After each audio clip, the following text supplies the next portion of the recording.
Bom, então agora vamos ver quais são as rotinas, o que a gente tem que pensar para implementar rotinas que façam construir a cultura organizacional que a gente precisa, né? Para atingir aqueles objetivos. Então, estabelecer rotinas alinhadas com a nossa cultura organizacional, alinhadas com a cultura organizacional que nós queremos ter dentro da empresa. E aí, essas rotinas não serem cumpridas só pelos teus associados, colaboradores ou sócios, por você em primeiro lugar. Lembra disso, a cultura ela vem de cima, né? Ela tem que estar bem estruturada nos sócios fundadores para aquilo acontecer, para aquilo realmente acontecer. Que não fique só no papel, só na ideia, só na intenção do sócio de que a empresa funcione de alguma maneira. Tem que funcionar. Então, antes da gente escolher sistemas informatizados, tecnologias para implementar dentro do escritório, ou se você já tem as suas, antes disso, você tem que estabelecer o que você precisa executar para prestar os serviços que você oferece. Parece óbvio, né? Mas o que você precisa que aconteça dentro do escritório? Quais são os controles que tem que ter? Quais são as ferramentas que você vai utilizar? Bom, eu tenho que ter uma agenda unificada para o escritório. Beleza, tem que ter uma agenda unificada. Google, tem a agenda do Google, dá para criar a agenda do escritório lá. Tem outras ferramentas tecnológicas? Tem, mas essa é gratuita. Vamos falar das gratuitas. Eu preciso de um gerenciamento de tarefas. Tem o Trello. E tem outros sistemas também que podem ser aplicados. Vou dar esse exemplo porque tem a versão gratuita. Então, eu posso organizar as tarefas lá. Ah, mas eu tenho um contencioso também dentro do escritório. Beleza. Os processos hoje, eles são todos eletrônicos. Hoje, no escritório, a questão do sistema informatizado, de puxar todas as notas de expediente, as intimações, publicações, eles foram simplificados, digamos assim. Né? Porque nos sistemas eletrônicos, dos processos eletrônicos, a gente puxa muita coisa. Então você tem que ver qual é a estrutura que você realmente precisa. Por exemplo, hoje eu venho há anos já trabalhando nisso, reduzindo o contencioso que eu tenho dentro do escritório, e hoje eu tenho cerca de 70 processos dentro do escritório, em andamento, tá? De todos os meus clientes, tenho quase mais cliente do que o número de processos. Então eu já lidei com mais de 4.000 processos de um único cliente. E hoje eu tenho essa estrutura de contencioso, essa demanda de contencioso.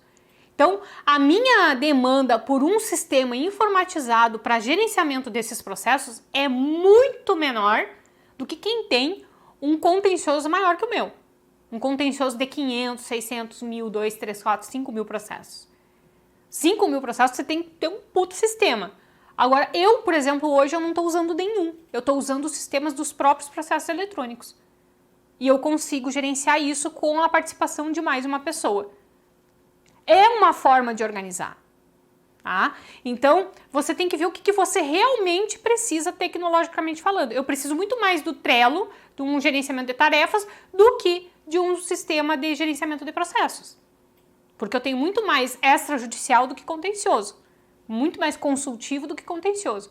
Então, eu vou ter que adaptar isso, tá? Então, é parar para pensar o que eu realmente vou precisar dentro do escritório. O que é mais importante, quais são as tarefas que eu preciso acompanhar, controlar, né? E aí, você vai iniciar essa análise pela parte mais chata, essa mudança, essa cultura organizacional pela parte mais chata. E qual é a parte mais chata que ninguém quer lidar? Contabilidade. Você tem que separar a sua contabilidade pessoal da sua contabilidade do escritório. Tá? Eu tenho uma certa facilidade em falar sobre isso, em dizer como que isso precisa funcionar, porque, como eu já falei em outras oportunidades, eu nasci na advocacia dentro de um escritório que era gerenciado como uma empresa. Lá em 2005 eu comecei no escritório, o escritório existe desde 1995 e ele sempre foi administrado como uma empresa, com as contabilidades separadas, com tudo organizado. Ele nasceu assim. Então, eu não consigo vislumbrar um escritório que não tenha uma contabilidade dele. Porque eu já comecei assim. Então, se você está começando um escritório, comece assim. Comece com tudo separado. Retire o teu rendimento no fechamento do mês. Faça toda a administração, faça o fluxo de caixa, verifique o que é necessário. Vai ser apertado no começo? Vai. Vai ser apertado por um tempo? Vai. Mas depois você vai ver as vantagens que você tem em relação a isso. De toda a dinâmica ser muito mais profissional, você consegue ampliar o escritório sem interferir na sua vida pessoal. A sua vida pessoal acaba interferindo menos, né, na administração do escritório. Então, separe as coisas. É a parte mais difícil, é a parte mais chata, é a parte que você vai ter que mexer no Excel, em planilhas, e se você não tem muita familiaridade, é interessante você buscar esse conhecimento, né, de fazer esse planilhamento de custos, o planilhamento de entradas, de saídas, de contas, de projeção a curto, médio e longo prazo, enfim, é um planejamento necessário. Então, quando você consegue fazer esse planejamento, eu te digo assim, ó, que 30% da tua rotina de escritório está pronta, porque ela tem um peso muito significativo numa estrutura profissional, tá? Não menospreze esse início, mesmo que você seja sozinho. E depois disso você vai passar então a definir quais são as tarefas mais importantes dentro do teu escritório, para prestar os serviços que você presta, como eu disse no começo. Quais são as tarefas mais importantes? Quais dessas tarefas podem ser delegadas? Quais vão ser executadas por ti? Quem vai fazer cada uma das tarefas? Por que essa pessoa vai receber essa determinada tarefa? Quais são as habilidades dela que contribuem para a melhor execução dessa tarefa? Como ela faz, atinge os objetivos? E aí você vai delegando. Lá, lembra quando a gente fez toda a listagem dos serviços? Bom, dentro de toda aquela listagem, quais são as rotinas que você precisa implementar? Se eu tenho toda uma estruturação para fazer, por onde eu começo? Eu vou estruturar toda uma empresa, eu vou fazer um trabalho bem amplo, o melhor, o maior, o mais completo que eu posso fornecer. Quais são todos os passo a passos que tem dentro daquela implementação? E quais rotinas dentro do teu escritório vão organizar aquilo quando tiver mais de uma empresa para fazer? Você tem sempre que pensar num porte maior do que você tem hoje, para poder viabilizar o crescimento, né? E aí a gente passa para uma rotina, uma das mais importantes, não é a maior, mas é a mais importante, eu diria, que é o atendimento ao cliente. Atendimento ao cliente, a gente vai atender o cliente, construir relacionamento, tudo bem, mas como que isso vai acontecer? Que tipo de relacionamento você vai construir? O que é um relacionamento profissional para ti? O que é uma amizade profissional? O que a gente pode falar sobre qual é o nível de interferência que você vai dar na vida da pessoa? Porque às vezes a gente vai construindo amizades com o cliente e aquilo vai tomando uma proporção maior do que a tua própria dinâmica ali dentro do escritório. Aquilo ali não é comportado pelo escritório, mas você está gastando tempo com aquilo, está gastando energia, que você podia estar prospectando outros clientes que te levam ao objetivo do escritório. Mas você está ali. E qual é o nível de interferência que você vai ter dentro da empresa dele? Quais são as estruturas que você tem dentro do escritório que propiciam isso? Porque não é simplesmente você ir lá, entrar, colher informações, pronto. Tá, e o que tu faz com isso? Como que ela entra para dentro do escritório? Como que isso vai entrar para dentro da tua equipe? Como que eles vão ter acesso a isso? Como que você vai conduzir o relacionamento do teu cliente depois que você prestar o serviço? Como que vai ser teu pós-venda? Né? São todas perguntas que a gente tem que parar, refletir, pensar e implementar. O meu pós-venda é para retenção do cliente, é para ele lembrar, toda vez que ele tiver alguma questão que envolva advogado, ele vai lembrar de mim. E como que você vai se fazer ser lembrado, né? Se fazer presente na vida das pessoas, mesmo quando você não está trabalhando para elas. Então, e como que vai acontecer o atendimento do cliente a longo prazo, né? Aquele cliente que vai ficar no escritório por um tempo, né? Você tem que determinar os horários de atendimento, como é que vai ser o contato, o envio de documentos, recebimento de documentos, quais são os canais que você recebe documentos, quais são os canais que você não recebe documentos e por quê. Explique isso para o teu cliente. Olha, o nosso horário de atendimento é esse, e eu já falei de outras formas, né? Eu falo com meus clientes, pode mandar mensagem no WhatsApp a hora que tu quiser. Pode mandar. Eu vou responder em horário comercial. Tá certo? Tá certo. Eu levo até 2 dias, dependendo do assunto, eu levo até 2 dias para responder, porque eu tenho urgências para tratar, eu tenho agenda para cumprir. Então, se você me mandar mensagem e eu ver que não é nada muito urgente, eu posso levar até 2 dias para te responder. E tá tudo bem, ele foi avisado. sobre isso, né? Isso mostra profissionalismo e derruba o desespero, né? Porque o desespero leva a um antiprofissionalismo. E toda essa transparência com o cliente, né, acaba contribuindo para o teu vínculo com ele ser maior. E aí, quando ele contrata teus serviços, o que você passa para ele? Eu sugiro você passar um cronograma, tá? Por exemplo, vamos implementar um regulamento interno, né? Nós fomos lá, fizemos a análise na empresa, o cliente quer um regulamento interno, nós esclarecemos tudo que vai interferir na rotina, na cultura organizacional e tudo mais, que uma implementação não é simplesmente entregar para o funcionário, você tem que fazer uma espécie de treinamento, né, de toda uma orientação. Então, a gente vai fazer um cronograma para isso. Nós vamos fazer análises preliminares, levantamento de necessidades, aí nós vamos redigir uma primeira versão do documento, vamos discutir com ele, com os sócios ou com alguns colaboradores mais importantes ali, que interferem mais na administração, na gestão, e aí nós vamos então elaborar o documento final e vamos fazer a entrega e vamos fazer o acompanhamento. Qual é o cronograma disso? Quando a gente passa um cronograma, nós paramos para pensar como que nós vamos executar. Se a gente faz um cronograma para o cliente, para vários clientes, nós vamos cruzar aqueles cronogramas e isso vai construir a tua agenda. Então, agrega valor para o teu cliente, porque ele, poxa, olha só, ela me passou um cronograma de atividades e tudo mais, que organização. Na verdade, eu estou me organizando, eu só estou externando isso para ele. Mas isso agrega valor para o cliente. E é importante que cada cliente que a gente receba, a gente faça um cronograma da realização daquelas atividades. Com uma certa flexibilidade, às vezes, em alguns momentos, porque o próximo passo depende de todo o levantamento que a gente vai fazer, por exemplo. E a coisa mais séria ou a coisa menos séria, né? E aí a gente vai ajustando. O legal é quando a gente consegue antecipar algumas coisas, né? Alguns não acham tão legal, porque daí vão começar a ter trabalho, né? De fiscalizar aquilo, mas, enfim, é uma situação que a gente agrega valor e contribui para o nosso escritório. Então, criar um cronograma para o cliente interfere na relação que você tem com ele, estreita esse relacionamento, agrega valor ao teu serviço e ajuda a organizar teu escritório. É importante esse cronograma. Gente, quando eu comecei a trabalhar com estruturação de micro e pequenas empresas, eu não fazia isso, tá? E foi bem complicado a minha organização de escritório, que saiu de um contencioso extremamente planilhado, organizado, que tinha prazo, que muita coisa não dependia de mim, eu esperava que acontecesse para eu daí, né, verificar, para uma situação com uma liberdade amedrontadora, né? Porque dependia de mim.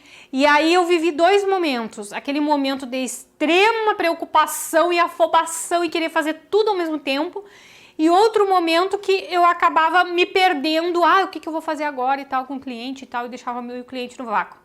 Então, tem que cuidar isso. Eu passei por esses dois momentos, construí uma estrutura, uma organização dentro do escritório que hoje me permite te dizer, faça cronograma de atividades. Você vai contribuir para o seu escritório e para o cliente. E aí, então, depois que tu levanta todas essas questões aí, que tu define como que vai acontecer, quais são os recursos que você tem e tal, você vai buscar uma tecnologia para organizar tudo isso, né? Então você já viu tudo que é mais importante ser feito, controlado, como que você quer controlar, com que frequência. Aí você viu como que tudo funciona. Bom, agora eu vou buscar a tecnologia para colocar isso de uma forma mais segura, mais profissional, né? Com menos burocracia, com menos papel. Aí você traz a tecnologia para isso. Não faça o contrário. Encontre o software, procure os softwares, pegue a tecnologia, entenda como funciona e daí você vai pegar as suas coisas e colocar lá dentro. O que vai acontecer? Você vai dar mais importância para a ferramenta do que para o que realmente precisa ser feito.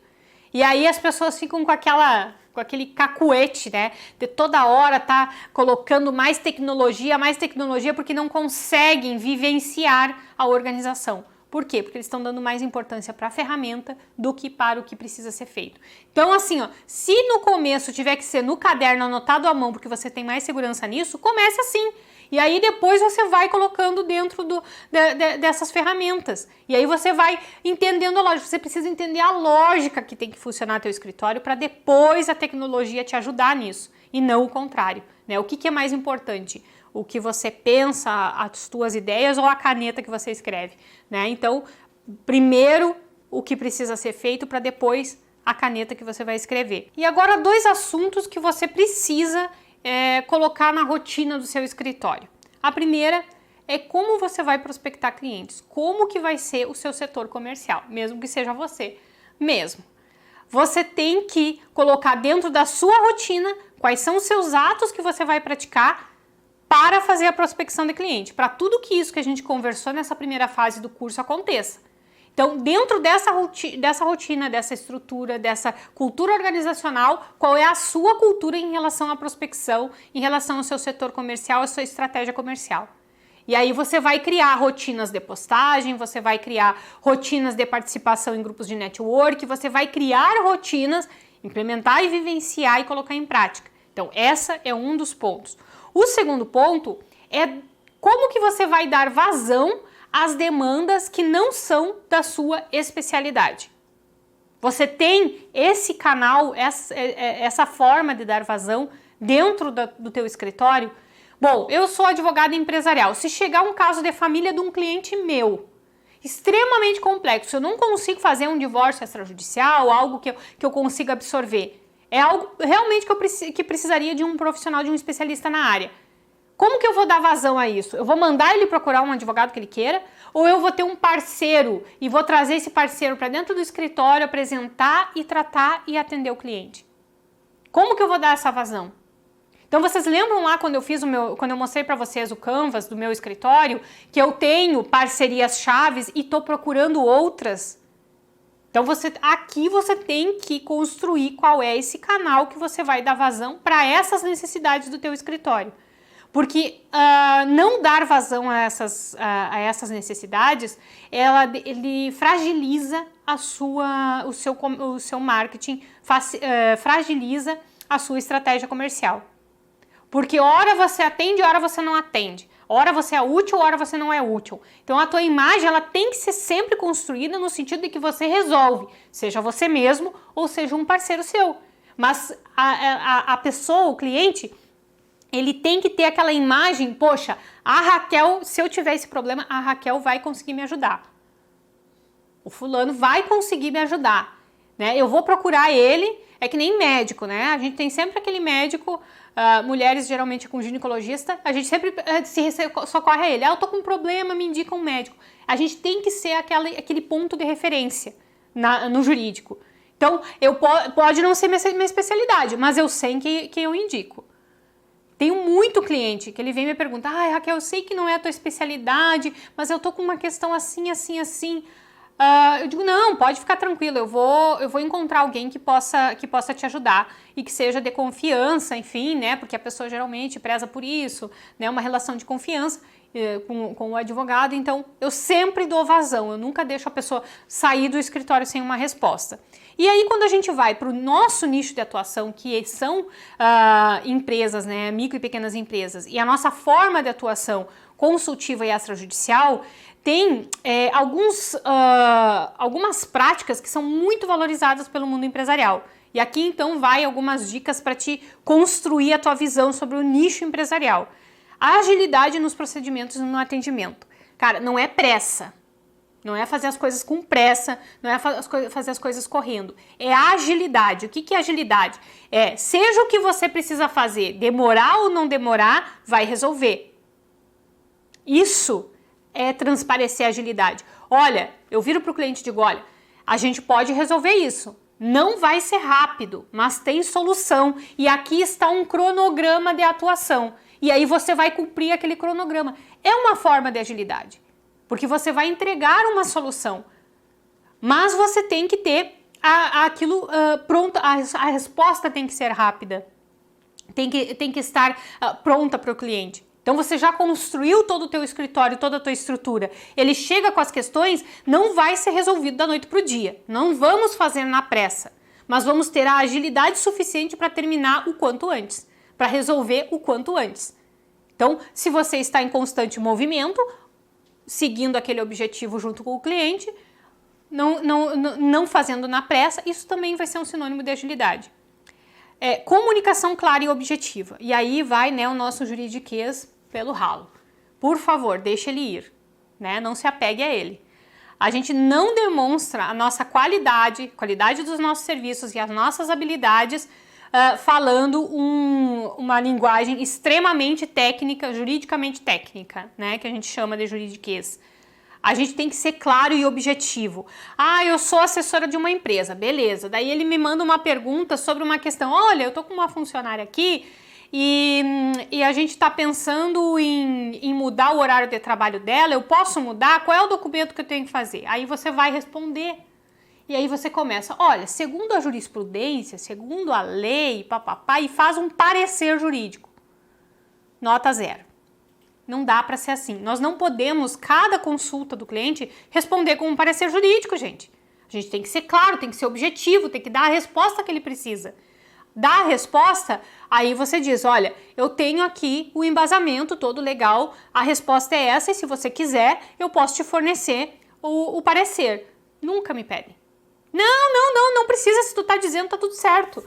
Ele sabe que eu fiz a pesquisa para ele, né? Então, você vai dar a resposta. Não precisa fazer um tratado sobre aquele assunto. Ética. Um tanto óbvio, né? A gente falar que nossa conduta tem que ser ética junto ao cliente. Mas aí, como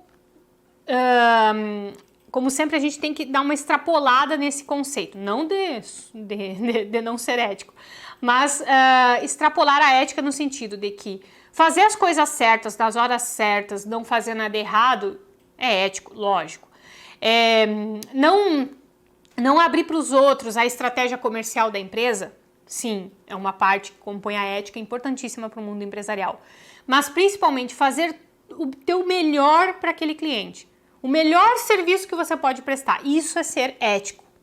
Por quê? Porque ele está te pagando por isso. E você vai entregar o seu melhor. Dá para fazer um pouco mais? Fazemos um pouco mais. Dá para deixar um pouco melhor? Deixamos um pouco melhor. Dá pra gente orientar ele em outras questões que vão influenciar naquilo ali? Orientamos. Isso é dar o melhor. Isso é ser ético com o cliente. Ele está confiando em ti que você vai prestar o melhor serviço. Então preste o melhor serviço. Isso é a ética levada ao extremo, digamos assim. Transparência, né? Esclareça sempre quais são os limites do teu serviço. Isso é transparência. Ah, transparente é contar para ele tudo que eu faço. Não, gente, não é contar tudo que tu faz. É dizer como que tu faz, dizer qual é o limite, até onde tu vai. Olha, eu vou fazer a estruturação do teu negócio, você tem que mudar a tua cultura organizacional, tem que começar por ti. Você tem que mudar determinadas atitudes dentro da empresa e tem que cobrar dos colaboradores essas atitudes. Qual é a transparência que eu tenho que entregar para ele aqui? É você que tem que fazer. Eu tô aqui para te ajudar, para te orientar, para dizer, no momento de conflito, no momento de dúvida, eu vou te esclarecer, mas quem vai botar a mão na massa é tu. E eu tô aqui para te ajudar, mas eu vou só até aqui. Daqui para lá, só tu pode fazer. Eu não vou poder ir para dentro da tua empresa gerenciar ela. Né? Então, a transparência é determinar esses limites. Retenção de talentos. Empresas prezam muito isso, tá? A gente reter talentos. Porque cada vez que liga para o escritório é um estagiário diferente que atende, cada vez que eu vou numa reunião vai uma pessoa diferente comigo para me acompanhar.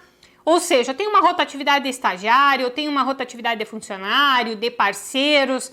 Isso é péssimo, péssimo. Porque as empresas, nas estruturações de negócio, elas abrem a estratégia comercial delas pra gente. A gente ajuda ela a construir a estratégia comercial delas.